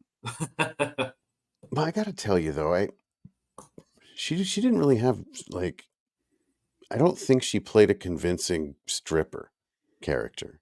I don't. I think she some other profession. I mean, I'm not trying to be mean. Okay. She just didn't come across to me as stripper. Maybe stripper was a different thing in the 70s, and maybe I'm just misreading it because hairstyles were different. I just don't. Well, she's supposed to be. She says she's a Vegas stripper, right? Mm-hmm. I think she mentioned at some point that she's in Vegas, so maybe it's more like a burlesque kind of deal. I don't know. Maybe. Which I just think fit. We've seen a Barbie Benton, fake French with a perfect nose, on the boat a couple times. Yes. And to me, that's a more appropriate person to have that role in this. That would have been really good, actually. That's what I'm saying, because they made really good in that. You're right. And not that she's not attractive in this. It's not the same. To me, it has nothing to do with. No, you could believe that she's not. You could say that she does something else, and people would be like, okay. But Barbie Benton did it. You'd be like, whatever. She's a stripper. I know she's a stripper. You know? I don't think it's no tattoos, no track marks. There's no way that she's a stripper. I don't think it's as much her looks for me to what you're saying is. I don't think she was either a good enough actress or she didn't. I think she was trying to do both. Like, I'm a stripper, but I'm also like this heart of gold person who could be the minister's wife. You guys are talking a lot of smack about Roz Kelly. You better watch out. She doesn't respond well to car alarms and old people being in her way. Sorry, Roz. Sorry. That's a good call. Cut all of this. Yeah. We'll cut all this in post. Sorry, Roz. Pinky Tuscadero is a fine actress. Boy. Isaac is delivering warm milk to Gopher's cabin, but luckily, Merle Stubing has nothing better to do than to just walk around the cabins. Busybody. He's like a Walmart greeter and there's nobody coming aboard. Nothing to do. Luckily, he manages to blow him off pretty quickly. But Steubing then hears a chicken. So, Yeah. For the and first his time, descent right? into madness begins. Yes. Much like that MASH episode. Yeah. Well, it's funny. That was dark. Steubing asked Isaac. Steubing asked Isaac if he heard that noise. Yeah. He's like, "Did you hear that? Was it a chicken?" And Isaac said, "No, it sounded like a seagull with the croup," which I thought was funny. And then the other, Isaac had some good throwaway lines in this one. He also right after that, Gopher was like, "What's taking so long?" And Isaac referred to Steubing as the fuzz. I almost fell out of my chair. That was so great. It was so funny. Isaac goes in with the warm milk. Two of the kids fell right asleep with the bedtime stories. Gopher can't get Angelo to go to sleep, which is funny because his acting is very sleepy. Very sleepy. Not a lot of energy. So what works after 5 bedtime stories? You get a jive talking Goldilocks and the Three Bears, which was really actually Isaac doesn't really play that character a lot, but it's in there. And it's in there. Yeah, Isaac rules. Yeah, Isaac. I think. Well, let me ask you this, Mike. We're now more than a third done of the season. Let's get a quick ranking of the Stubby best regular here for you. It's tight at the top right now. It's Doc and it's Isaac right now. Okay, that's where I'm at too. Yeah. It's kind of a blowout though right now. Like the other three aren't even close. Yeah, those two have distance on everybody else at this Does best mean like most entertaining or like best at most competent at their job? No, most entertaining. Yeah, we kind of I don't know if Doc is all that competent. No. If we got into that, none of them would win. No. So yeah, Julie won last year. I don't think they're giving her anything to do, which is no, weird. it's different. It's different. And Gopher just sort of, I feel like his character just sort of not treads water, but a little more than treads water. I don't mean that in a bad way, Fred Grandy. I just mean they never as far really as the focus, him, or at least anything that I've seen, he doesn't really ever seem to be like a main character. He's just every now and again. Every now and again, but it's not a lot. Yeah. So. Julie's cabin. Oh yeah. 125 now with a nameplate. I saw that. We get some comedy with the chicken. Julie can't sleep. Yes. Like there's a picture of hot cocoa in there. Oh, it's the same picture. She's so crazy she doesn't want to move that picture that he set up. Don't get that hot water near the chicken. Are chickens nocturnal? I thought they woke up early in the morning and roosters wake up early. I don't know. Do chickens nocturnal? I mean, or do they keeping the chicken awake just in the hopes of getting more eggs? I think that chicken being held in a cage that's just barely big enough for the chicken and being carried onto a boat by this lady, that probably makes it a little difficult to get a good night's sleep. Well, they're right by their face. Why don't you throw a blanket over that bird? That's what I'm saying. Cover it up. In the corner. Cover it up. The illusion of night. You got a dresser? Yeah, just put it in the bathroom. Something. You really should go in the bathroom. You can walk just around. Staring at this place, like looking around, like where the hell am I? The next morning, Doc wakes up Tony and his wife. They're sleeping on cots. And good thing they woke up because here comes Steubing. Oh, busybody. Nothing to do. Wants to talk to Doc about this chicken, the chicken thing. He promises that he won't laugh. And then after Steubing leaves, being assured there are no chickens, he laughs hysterically. Doc also with a name tag on his door now. So I guess Notice that. I kind of like it. That's what we're doing this week. It's also a different font than we've seen in previous name tag doors. So I agree. Well, it's like more goofy. It's more goofy lettering. Like it's not serious. The other thing too, I noticed this week, there was a ticker tape scene without close-ups. So I wonder if that's the new norm. Well, that was in there a couple of weeks ago too. I think that's new stock footage. So I think we're done. I think now I'm ready to call it. We're officially, unless there is an absolute storyline reason for one. I think that's it. Well, like if the Globetrotters couldn't fit in one porthole, all of them. Right. Or if Yeah. if someone gets pushed off the boat early in the episode, I guess. Like, Or somebody real tall, like Peter Mayhew. Fair enough. So Peter Graves and his lady enjoy a morning swim. Yeah. They're coming back. Yeah. Nothing wrong with that. Nope, going to her cabin. She's gonna get changed, and they can go to breakfast. And this is where they really get into it. They really get into the conversation. They do. He is Early. falling head over heels for this lady. He hasn't fallen head over heels. This dude can't keep it in his pants. You know that's what's going on. He's giving strong Dick Van Patten. Way past her into the room. Like she goes into the room and is getting ready to close the door, and he's like, "I'm coming in too." I'm reading Dick Van Patten energy when he was, the whole Vicki Lawrence thing. This guy is 2 steps from a predator. She was about to kick him out, and he was like, "Let me preach.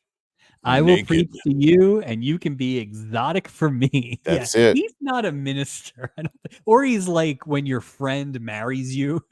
That guy. Yeah, he just did it for the parking spot. He got a license at one point because he thought it'd be cool, and now he marries his friends.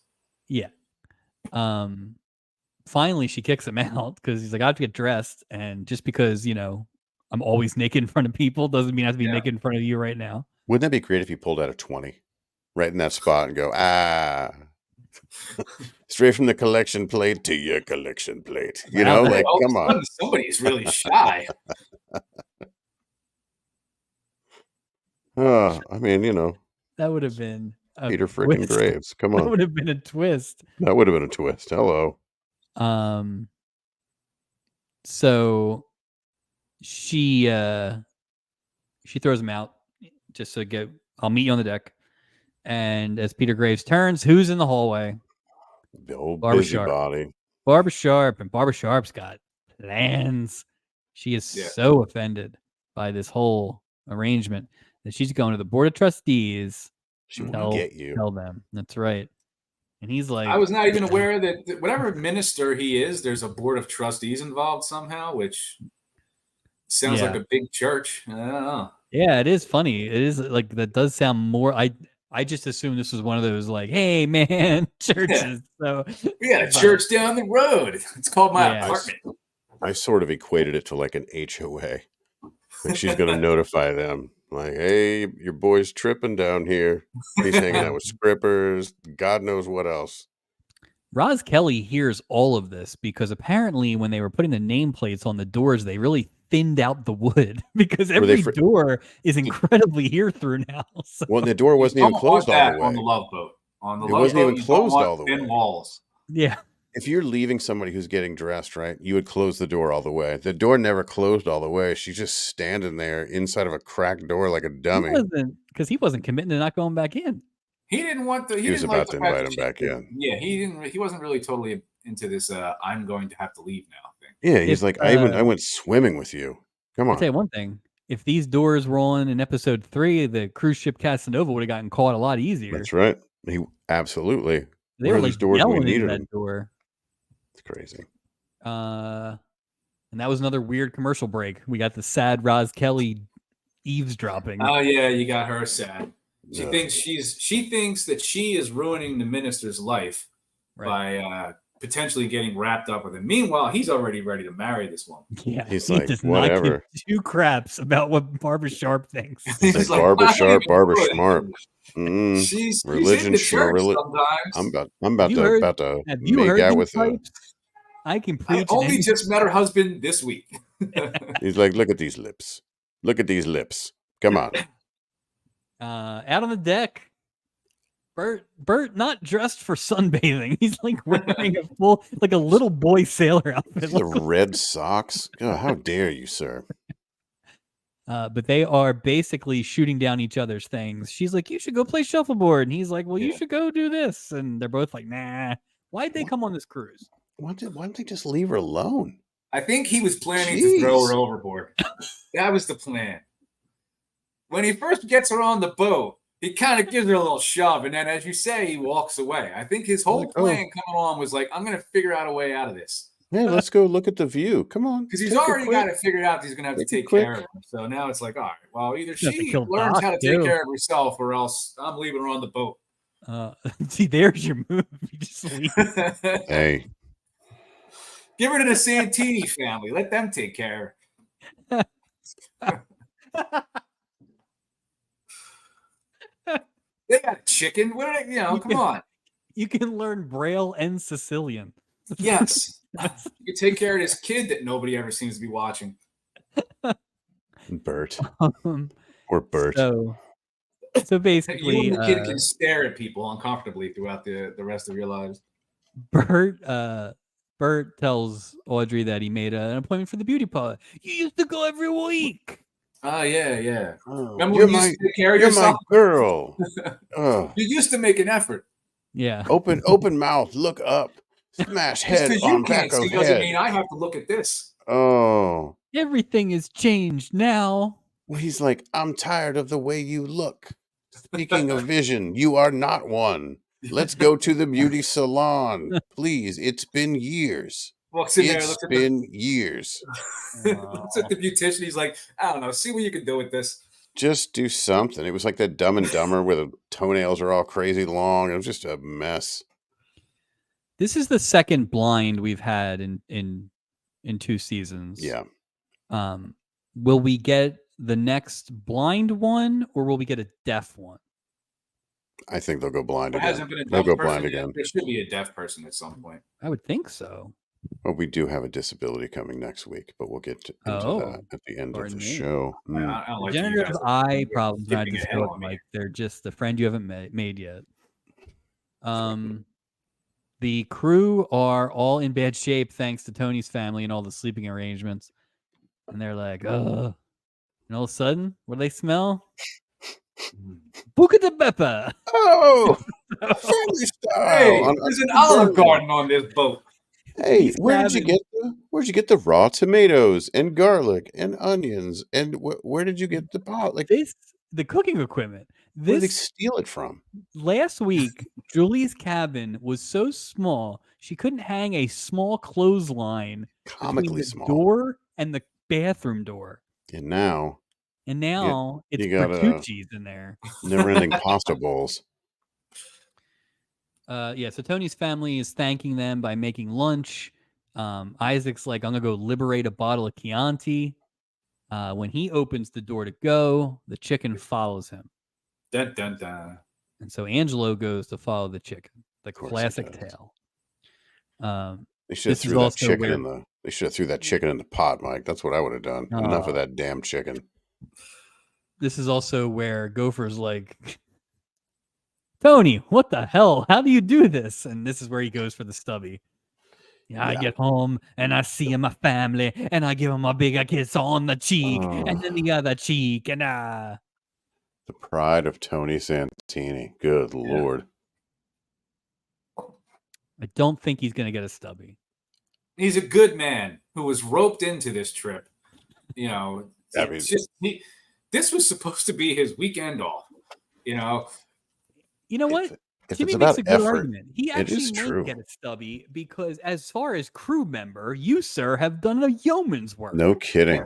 And they said, then they had to pay for the cruise that basically he couldn't leave. So it's like he could have, his choices were to leave, lose his job, but to spend time with his family. Yeah. Or to stay on the boat. And the whole thing's crazy. You have to pay us to stay here and do your job, which you were not supposed to have to do this. I also think he could have negotiated a little bit. I was surprised he was in a uniform. I think the captain someone needs to talk to this captain because, maybe you're going to get this. You're going to get this next, but like the captain discovers them at some point. Meryl's not going to do anything. He's very upset about this. Way more upset about this than he should be. Yeah, because no one's going to know. Julie solved the problem. Right. You know what it is? It's his pride. It's because he didn't know. Because guess what? What the alternative is, Tony leaves. Right. Yeah. You don't have an engineer and your boat doesn't go. You got to refund $32 a day. And I bet you that's not this cushy little gig is up, Steuben. Yeah. Exactly. We don't have hundreds of dollars to refund. We just don't have that kind of cash on hand. Aubrey, yeah, we don't have that box of money anymore. We gave it No, to we gave it Wendell to Sneed. nothing there. Uh, I forgot about Wendell. yeah. In the hallway, Steubing hears the chicken, but then he sees the chicken, and then he sees Angelo, and the jig is up. This is when Tony's family discovers that the chicken and Angelo are missing. Julie opens the door. Classic Mike Taylor want moment. Inevitable, right? Inevitable. Yeah. We knew it was going to happen. That said, they take they go to a different scene before we get the actual Steubing commentary. I didn't expect it to go where it went because it's ridiculous that it did. So we'll get back there in 1 second. Real quick, the stripper's on the deck. She's been hiding out because now she thinks that she's going to get Peter Graves in trouble. Which is a nice. They're showing that she's like an ethical person, right? Like they're like, hey, all strippers aren't terrible people. Look at this one with a heart of gold. Like, well, it's okay. Like, we get it. I think it's a nice sentiment, though. I really do. And she was like Jimmy said, Peter Graves does not care. It's going to be the minister's wife if he has anything to do with it. So we'll see what happens there. Let's see. Back on the Wilders train here. Bert takes Audrey to the beauty parlor, and they tell the staff. I don't know if this is a prearranged lie or if this is all Bert's work, but they're like, "Oh, she sprained her ankle. She's going to need that extra help." Which you know what though? Which is fine. It's nobody has to know different. Yeah, especially like the first one out of the box. It's nobody's business, right? It's nobody's business. If she's uncomfortable with it, she's uncomfortable with it. That's fine. It's not fun as somebody who does have bad eyesight. Yeah. It's not fun to announce it all the time. Now, I've gotten way more comfortable about it in my older age, but it's not something where you're like, oh, yeah, by the way, I'm like walk into this wall over here. Before we begin this evening. Yeah. No, I just think with this, I mean, I don't know. I just find it, I wish everyone would just leave her alone. But the ankle thing is fine. That's why they're seeing it with Doc. Oh, well, why is she? I'm like, can you guys just leave her alone? Yeah. It's none of your business, dude. Like everyone's ailments are none of your concern. Like you didn't take some oath to go chase every person. It's just dumb. It's stupid. It's rare Doc inconsistency in that he never is aggressively searching out a patient, like especially much better things to do. Young virile patient. He wouldn't even see her. She wouldn't even like register in his brain. But he's literally doing a Steubing. He's walking up and down the hallway, I guess, when this happens. Scatting out the beauty parlor makes sense. Of course. Overhears the ankle bit, and he confronts Van Johnson, and he's kind of like, "Hey, Bert, you're kind of enabling her. You should force her to deal with it." He has some claptrap line about how by letting her lean on you, you're not helping her stand up on her own, or some. Everybody was really swinging for the everyone wants that Stubby Award. That's what it is. Word got around. But also, I'm just like, mind your own business, dude. Yeah, this literally has nothing to do with you at all. You don't know her. You don't even know her name. But suddenly you're like, I'm aware. Shut up, Doc. You're being stupid. Bert tells him to go pound sand. Yes. I especially liked, again, this is like from the people who brought you an episode that didn't name a main character. My wife of so many years. An undetermined amount of years. Who can tell? Okay. If only there was a way. Is it your golden? Well, an undetermined metal and or alloy or paper. Bert has no idea when his anniversary is. No. Is it our anniversary today? What day is it? I don't know. What day do you think it is? speaking of that, it's funny we talk about that. My anniversary was a couple weeks ago, and I didn't even realize it till like 3:00 in the afternoon, and just went Ooh. downstairs and I was like, "Hey, happy anniversary!" And she was like, "Oh." We both completely spaced out on the anniversary, so I don't know what Wow. happened there. And it was a Yeah, big one too. it was. It was. No, I knew it was It anniversary. was. So So, anywho, good for you. thank you, sir. All right. So we're back at Julie's cabin. This is where Steubing is now. He's assessed the situation. He knows exactly, what's happened, and Right. quickly he determines that monies are owed Oh, to the to princess me, he's got a change belt on. To me, and he only takes silver dollars. Like, they never even do the move where it's like, but sir, he's working for basically free. We stole his holiday, like all this Yeah. stuff. Like they didn't push back enough. No. I know you have not to at do all. you have to do the bit where Tony's like the man, and that actually makes sense, right? Sure. But why not just do the thing where Steubing says it in a more direct way, and Tony's like, "Listen, man to man, I'll work it off. Don't you worry about it. I don't want you getting in trouble." Yeah, but Which would still be crap because Steubing made him work it's on Thanksgiving. It's the pride of Tony Santini. It's the musical that's sweeping New York City right now. He has to. He No, has to pay for it. It's that thing's in like Hoboken. That's not on Broadway. Secaucus, New Jersey, on every fourth Wednesday. Oh, a little Yeah, dinner no, theater. that's what he was.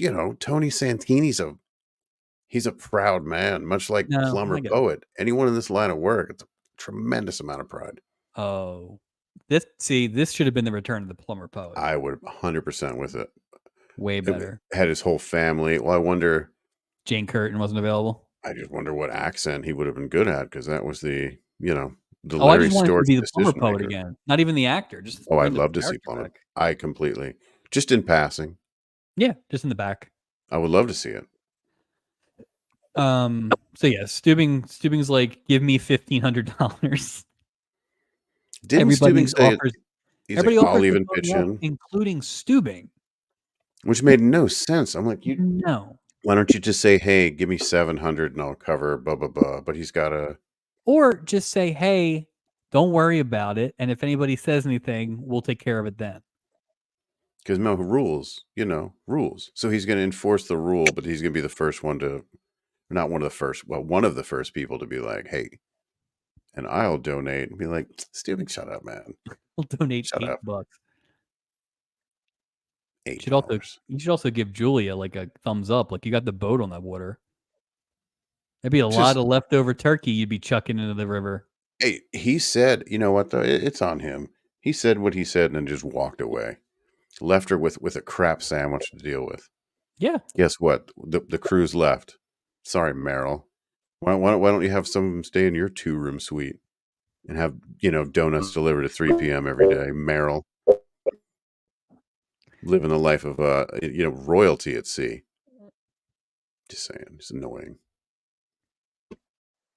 Chef D'Antonelli presents Thanksgiving dinner. Here we go. So they give this turkey like an actual announcement with like a spotlight, and they walk it through the thing. It's like a whole. It was quite a show. I love turkey, but it is just turkey. It's not like they have sparklers in the turkey's butt or something crazy, something cool. Just, yay, seasonal poultry. It's not a turducken. I've always wanted to try that. Never had the opportunity. It's very good. So yeah, the turkey gets it was at minimum the same audio track they used for April Lopez. That's funny. Like, her applause. Big dais we got here. We got Captain. On his right is Julie. Mm-hmm. On her right is Peter Graves. On his right is the stripper. I have an issue with this. Yeah. And on the captain's left, Tony Santini. It's not. That is an error. Oh, We all the know man it's boy. girl boy, girl boy, girl Yeah. boy, girl boy. I don't know what's going on. That is not. No. So answer me this. Yeah. They have not paid yet, correct? Right. So Tony is working. Is Tony not a downstairs worker? Oh, I see where you're going. Yeah, I see. Because the whole Stubby situation. Right. So has Merrill changed his ways, or is this different? Well, what was her job? Is Didn't he she not work a in the big kitchen? downstairs worker? He lost his mind when a retiring cook, like line cook, came upstairs to eat with his father, her boyfriend. Yeah. Okay. So It's that whole Fratners. They take these in the Navy. They take that stuff seriously. But in this Jimmy case, I said, don't. this is Well, he not had a a military jacket though. vessel, so No, he had a jacket and he had stripes on. So I think no, because maybe that has something to do with it. Because we've seen Gopher at the table. yeah, and He I guess doesn't have a lot of stripes. engineer is probably more of a upstairs position. Sure, maybe. I would think so, especially head engineer. I I didn't also know like Stubing was so unlikable. every week. Yeah, he's just not a fan of the working class, charging up, running up the price on everybody, ruining everybody's Thanksgiving. Not very grateful for this people who've given up their holiday for him. Against his. Well, they were like that at Christmas too. It was Yeah. almost the exact same thing at Christmas. And I'll say this: we haven't even gotten to my bone to pick with Meryl Stubing this week. We have not even reached that point yet. Oh, that is excellent. coming. Excellent. So it's Thanksgiving, of course, and this is the most Thanksgiving we actually get, where we go around the table and kind of say we're thankful for. Peter Sure. Graves gives the blessing. He's thankful for his stripper wife, I guess. I'm thankful for the art of stripping and strippers and more stripping. She's thankful for her anonymity, I guess. So, Yeah. I'm thankful I have no name. Barbara is like, no, this is awful. And Phil's like, you know what? That's it. I'm done. She's like, Didn't take much. Did not take much. Back to the slot machine.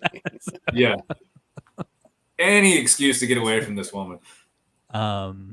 Tony gives his thanks in Italian. Yeah. Mama. Yeah. Mama. What he's saying, what Tony is saying is, He loved that girl all in your heart. I'm not get to see you. You're gonna die.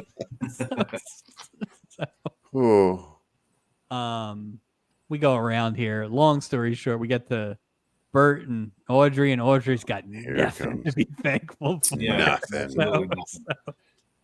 You can't fudge it. You can't fudge it. You can't just say, nothing. Nothing's going on. No.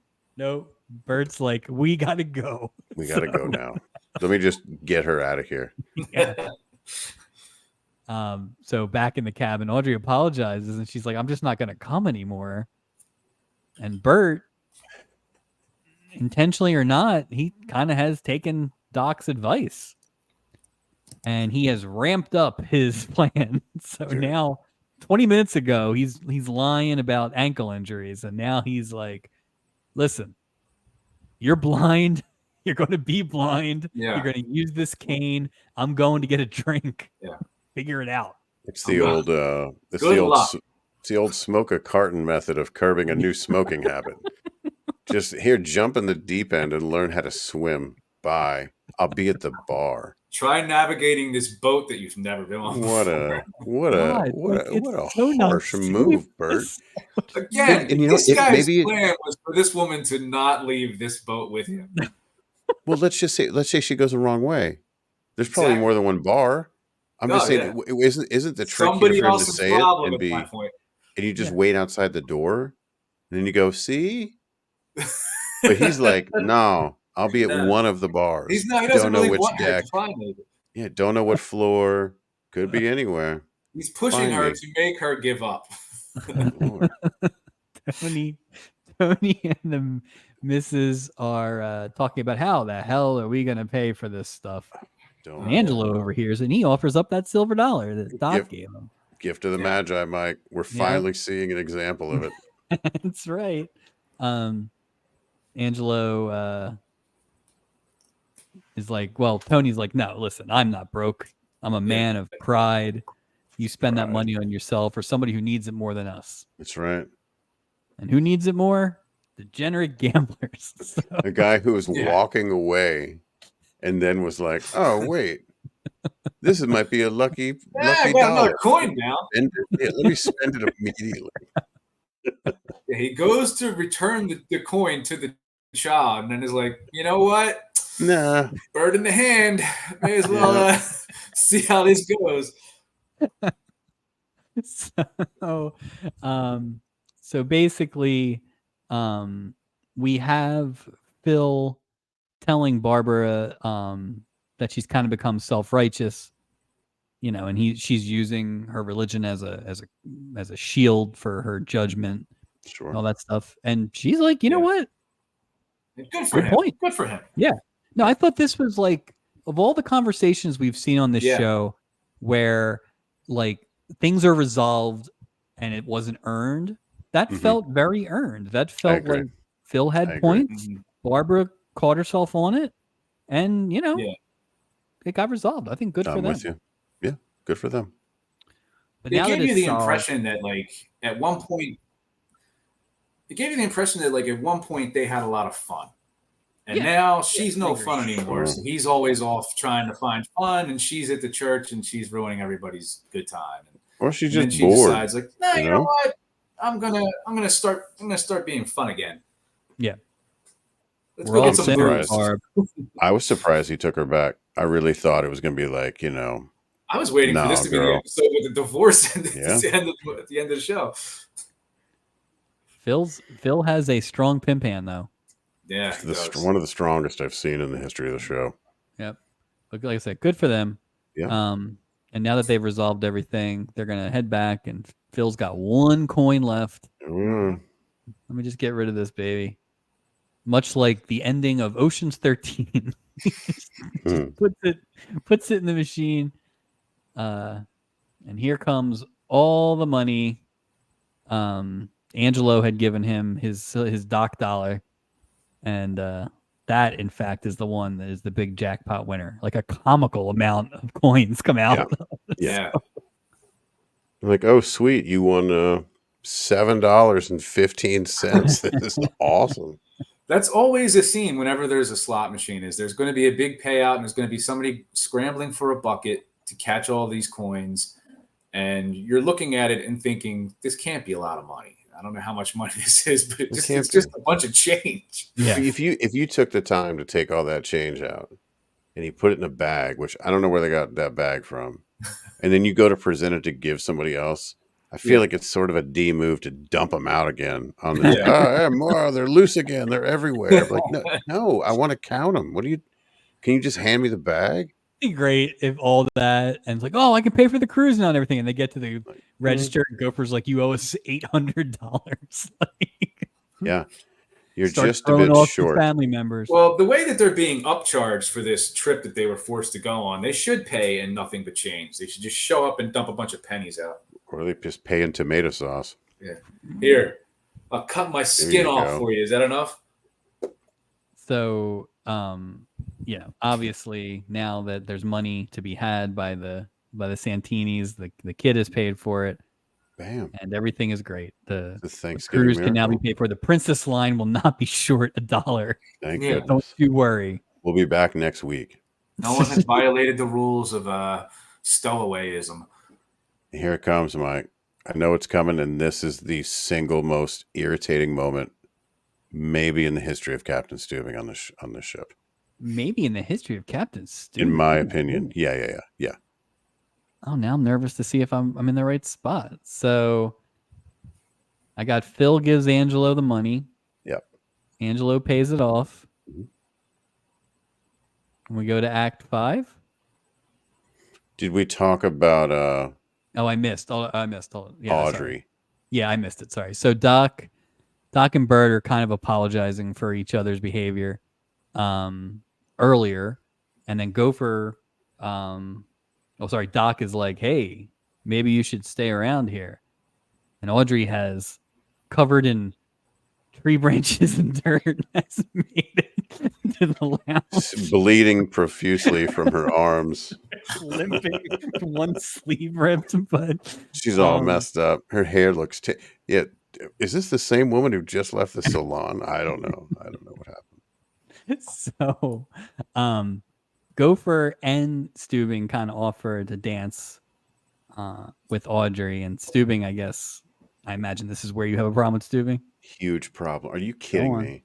Go on. Are you kidding me? Bert leaves Audrey in the room with the cane, right? And we all agree, not the most friendly move. And then he waits for her at the bar. Are you kidding? Steubing, after this whole like sort of poignant moment of her using the cane, instead of her going up to her husband and going, let's have a nice dance together, Steubing's like, oh, let me go ahead and just steal this moment from Bert and you can dance with me. He's so needy. Everything is about him. He's so needy. Thanksgiving. Like he made her walk in with day. Yeah, he scooped the whole thing and made it about himself. Like, it's Thanksgiving. Dance with this strange captain. That's what I'm saying, and I insist. Yeah. And what was the point? He danced with her for like 2 seconds, and then the other guy cut in. Like, are you? There you go, honey. You can tell everybody you dance with the captain now. He's just so insecure. When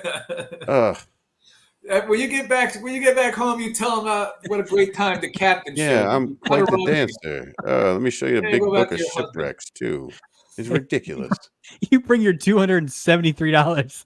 Yeah, you dance with Merle Steubing. It's just enough. It's always about him, and it's he funny. made this whole big thing about him again.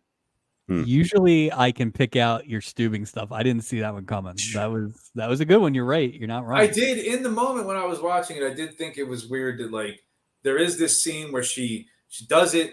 She goes on her own into the bar. She finds her husband, and then the captain's like, "Hey, Whoop. Why don't I just interrupt this whole point?" Yeah, not so fast. Whatever. We finally do get clarification, at least from Steubing, that conversation we've had before, Mike, which is that, I think a man should be allowed to dance with his wife. Oh yeah. So there's your cut-in rules. You can always cut in on your own wife. So if it wasn't his wife, he'd have been like, hit the bricks. But Sorry, we've been in a Sally. relationship for 20 years. Sorry. Captain's rules. Yeah. It's a good call. I didn't think about that, but yeah, I do remember him saying that. Act 5, always the least important of the acts. The Sharps and the minister and the stripper, they're all leaving. Everything's great now. It seems like having Barbara Sharp on your side is almost as bad as having Barbara Sharp against you. Yeah. It's just very up in Roz Kelly's face. Phil just needs to get that she's such a busybody. Either way, she's a busybody. Yeah. Phil even agrees to come to church a couple times, so it all works out.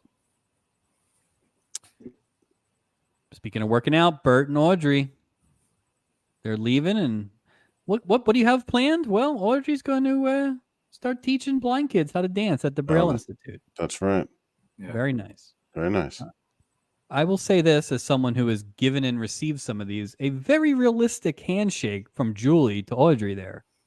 A little bit of that grabbing, kind of. Mm-hmm. That was actually a really nice little piece of acting, which was unnecessary in this show, but good on them. She wants that stubby, Mike. You know it. It's a motivating factor. That's appealing to the voters here. So come on.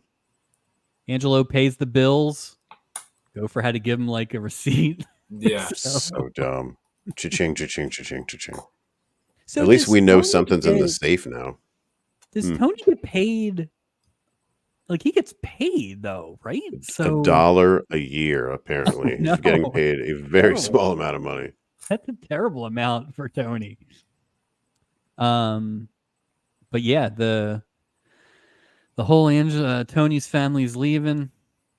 And this is the part that I got screwed up by. So Steubing thanks Tony for sharing his family with me on this holiday. This guy.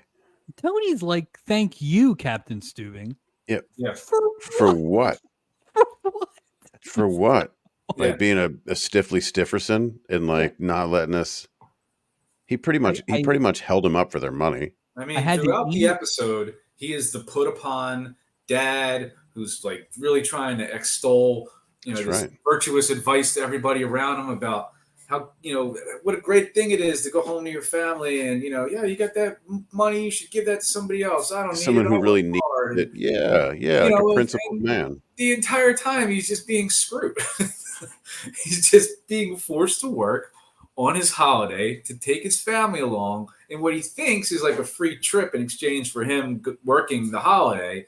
Then all of a sudden the captain finds out. Now he's got to pay for it. It's a mess. Well, He should sue. You should throw the captain overboard. Quit.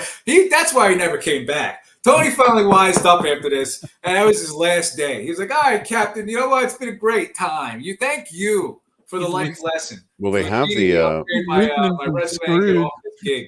They have the deleted scenes, and at one point they take a close up on Merrill. He looks right in the camera, and he says, "Tony Santini is just a dumb son of a bitch," and then it just cuts back to the. So he knew.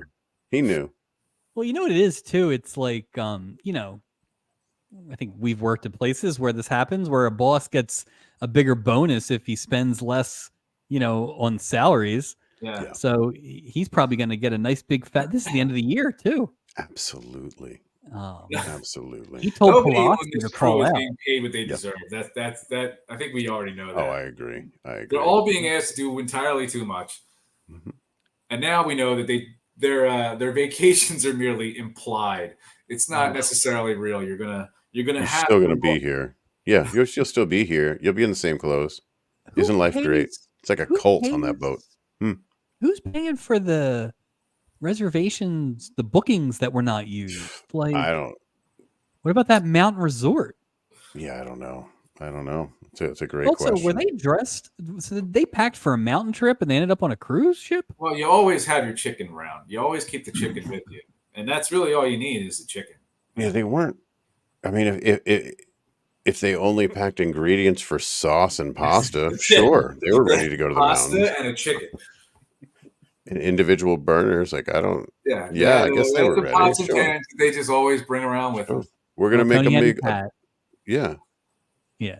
We're gonna make a big meal. Changes of different wardrobes. So is Tony's work hat different than his regular hat? It's a fedora. Either way, he's never not at work. So he's using that F Troop hat at home. Larry Storch was definitely doing some hat acting in the portal. Oh, he was great. A lot of this. He likes to use it as a prop. What do you need me to do? Yeah. We end with basically a Thanksgiving joke. The chicken. The chicken, who I guess is in the lead for Stubby, right? So far, so chicken good. Was maybe the most entertaining part. The only animal so far, season 2, right? Wow, yeah, it's the odds-on favorite, the unnamed chicken, the unnamed chicken, the unnamed stripper, the unnamed chicken, the unnamed stripper. Yep. But yeah, the chicken gobbles, and Stubing's like, "Well, I guess he's glad he's not a turkey." Yep. Freeze frame. And that's it. And that is episode 9. Wow. Yeah. What an episode it was. Totals and a recap. King of the Mountain. Our current leaders. Best episode is episode 3. That is the cruise ship Casanova and Captain Dave. And our worst episode so far is last week's episode 8. That's with Philip Drummond eating peanuts in a locked room. And the ghost of Jimmy Walker. So that was that's where we're at. So Michael, any changes there based on this episode? Zero changes. Zero changes. It's not the worst, but dear God, it's nowhere near the best. No, a lot of middling action here. I think we kind of talked about it. I think if you had one more good storyline here, it would have been all right. Move up. I agree. I agree. And the the Tony's family or the blind. You can't have both. No, you can't have both. Yeah, I agree.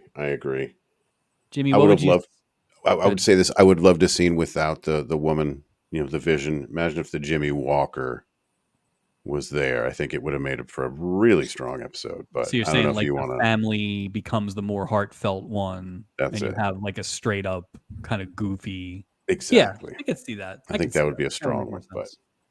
Jimmy, of the 3 storylines, what would you say? Did any of them not hit for you, or? I mean, I would say that the minister and the stripper, the part about it that hit was obviously not those two. It was the couple and how much they went over. They went to great lengths to let you know that, what is her name, Barbara? Yeah.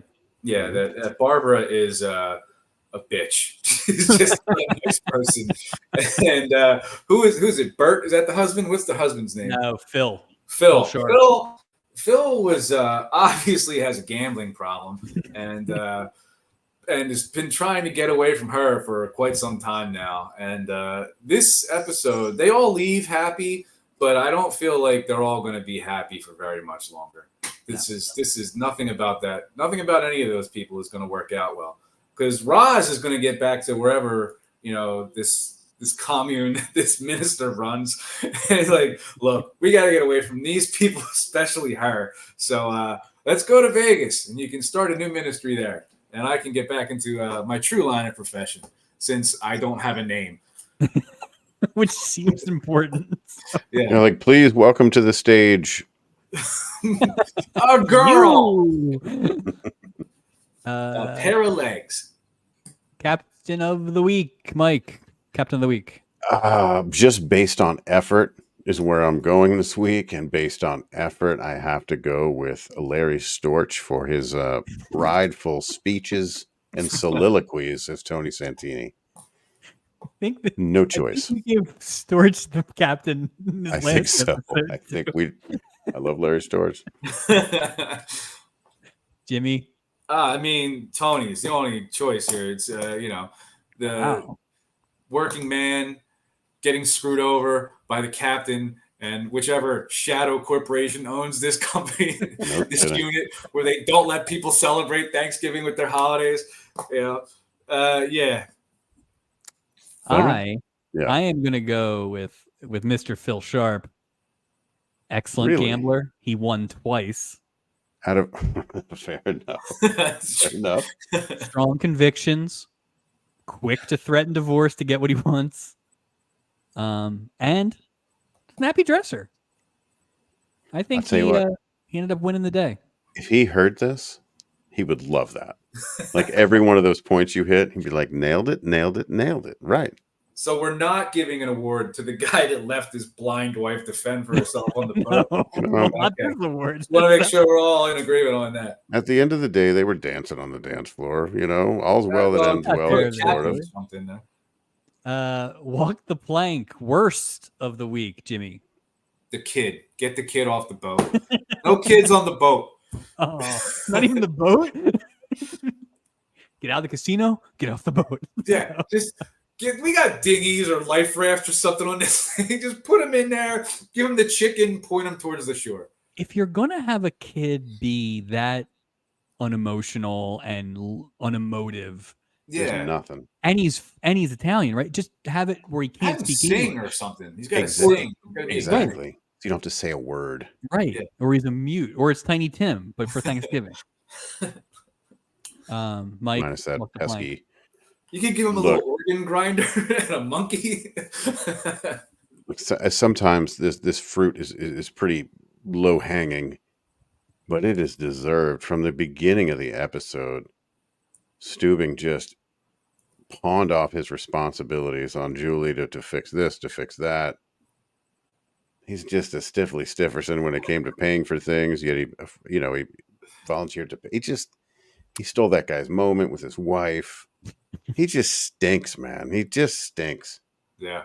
I have the same thing. And I feel like it's very rare when we both have. I mean, you always have Steubing, but I feel like it's rare when I have. This is, I think it's deserved. And I didn't even think about the steal in the moment with the wife. Oh, it bugged me. Yeah. That was a big moment. I think the dumping it on Julie and then not empowering her to, like, I'll take execute. This one. Yeah. Right. Like, Julie did a great job. of getting that boat out Julie of solved port. the problem. Julie did more to get that boat moving than he's ever done. Well, they should have been like, no, we don't owe you 1,500. You owe us however much everybody's on board. Because if it wasn't for us, you wouldn't be going anywhere, Meryl. Like the grandmother should have put the Kavorka on. We're just not trying here, guys. No. Yeah, another walk the plank. Honestly, a little bit of the writers. There's some laziness there. Not naming agree. the character. Not a shining example. There were definitely some holes in this week. Yeah, so. yeah. Usually intricately plotted episode. Oh, like a Lord of the Rings. Yeah, no, but it was just lazy. You could feel the laziness. Yeah. No offense, guys. Right, guys. That is Totals NA recap for this week.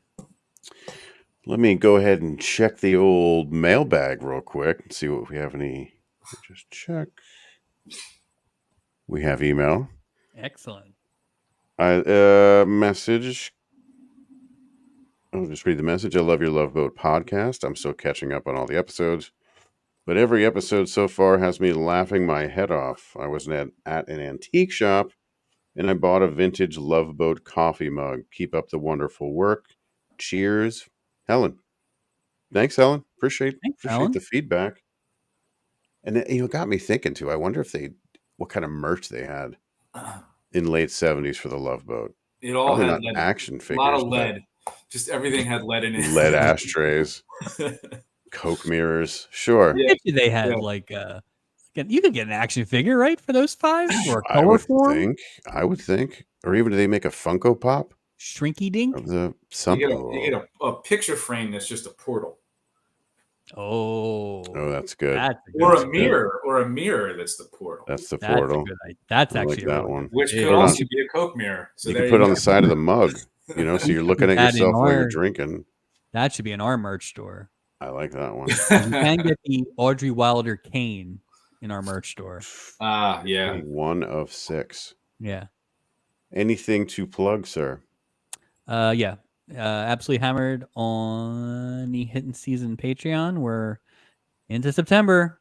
We're into the pennant race. So listen to us talk about the Phillies and other stuff every Wednesday. And you can find us anywhere and everywhere you listen to and download your audio podcast. You can find us on Spotify, iTunes, Amazon Music.